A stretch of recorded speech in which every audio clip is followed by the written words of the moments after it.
Gini Bu, tujuan saya kemari ingin periksa. Ya. Saya dua hari ini haid. Terus di lipatan paha saya itu gatel. Kenapa ya Bu ya? Oh iya Bu, akan saya bantu ya Mbak ya. Ini dengan Mbak siapa ya namanya ya?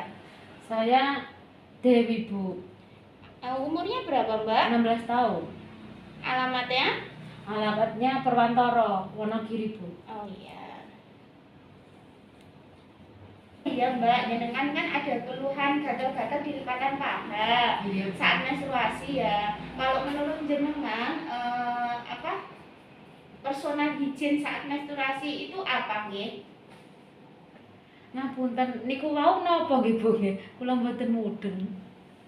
Mbak, ini ya saya akan menjelaskan tentang personal higien. Personal higien itu suatu tindakan untuk memelihara kebersihan dan kesehatan seseorang untuk kesejahteraan fisik dan psikis pada daerah kewanitaan saat menstruasi. Faktor yang mempengaruhi personal higien menstruasi, yang pertama itu penampilan ya Mbak ya. Penampilan umum seseorang itu dapat menggambarkan pentingnya higien pada orang tersebut. Yang kedua itu adalah praktek sosial. Praktek sosial itu adalah kelompok-kelompok sosial dapat mempengaruhi perilaku higien pada anak-anak yang dimanja dalam hal kebersihan, maka kemungkinan akan terjadi perubahan pola perilaku higien. Jadi kebiasaan pada waktu kecil dimanja pada orang tuanya itu juga akan berpengaruh, ngoten nggih. Kemudian yang ketiga adalah tingkat ekonomi. Tingkat ekonomi seseorang itu mempengaruhi jenis dan tingkat praktek kebersihan yang digunakan. Personal higien memerlukan alat dan bahan seperti sabun, pasta gigi, sikat gigi, sampo, dan alat mandi yang memerlukan uang untuk menyediakannya. Tadi kan sudah saya jelaskan tentang faktor-faktor yang mempengaruhi personal higien ya Mbak ya. Sekarang saya akan menjelaskan tentang indikator dalam personal higien saat menstruasi. Jadi apa saja yang perlu dilakukan indikatornya, yaitu yang pertama adalah perawatan kulit dan wajah. Jerawat yang timbul merupakan hal yang wajar terjadi saat menjelang menstruasi. Hal itu disebabkan dari kelenjar sebaceous yang meningkat sehingga produksi keringat meningkat. Jadi kalau jenengan mau menstruasi kan biasanya jerawatnya timbul, itu nggak apa-apa, itu hal yang wajar atau normal, ngoten nggih. Kemudian yang kedua itu kebersihan rambut ya Mbak ya. Menjaga kebersihan rambut itu sangat penting karena saat menstruasi itu biasanya kulit kepala lebih berminyak dan berkeringat sehingga memudahkan timbulnya ketombe dan mikroorganisme lain. Kebersihan rambut genitalia saat menstruasi juga penting untuk dijaga ya. Hindari membersihkan bulu di daerah kemaluan dengan cara mencabut karena itu dapat menimbulkan lubang pada bekas bulu kemaluan tersebut dan menjadi jalan masuknya bakteri, kuman, dan jamur, dan selanjutnya dapat menimbulkan iritasi dan penyakit kulit. Ngoten ya. Kemudian ada lagi yaitu kebersihan tubuh dan organ genital. Udara yang sangat panas cenderung lembab dan berkeringat. Keringat ini membuat tubuh kita lembab terutama di bagian tubuh yang tertutup dan lipatan-lipatan yang akan menyebabkan bakteri mudah berkembang biak, menimbulkan bau yang tidak sedap dan juga menimbulkan penyakit. Kebersihan tubuh pada saat menstruasi juga sangat penting diperhatikan. Cara membersihkan daerah kewanitaan yang tidak baik ialah kebersihan tubuh pada saat menstruasi yang sangat penting diperhatikan. Cara membersihkan daerah kewanitaan yang terbaik ialah membasuhnya dengan air dan melakukannya dengan teknik yang benar. Ngoten nggih Mbak nggih. Kemudian itu ada juga kebersihan pakaian sehari-hari ya Mbak ya. Mengganti pakaian setiap hari sangatlah penting, terutama pakaian dalam.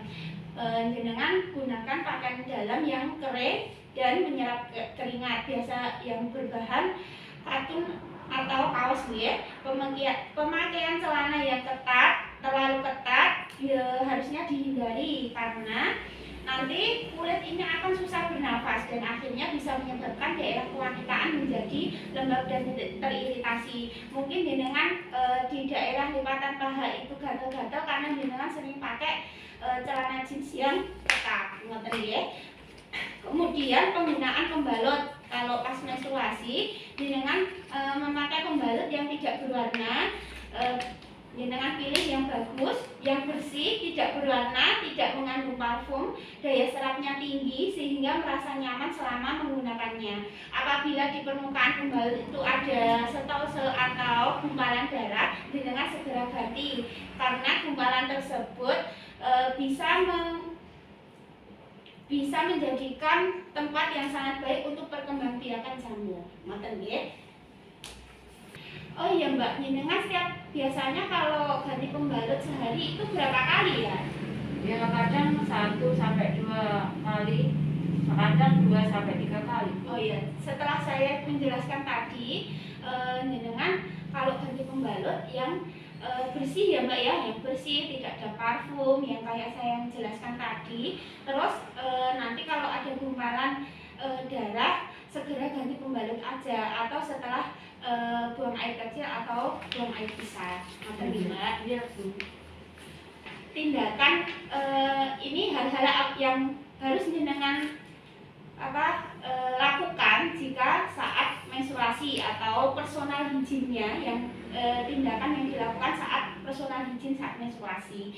Yang pertama itu mencuci muka ya, 2-3 kali sehari untuk mencegah timbulnya jerawat ya. Yang kedua itu keramas minimal 2 hari sekali.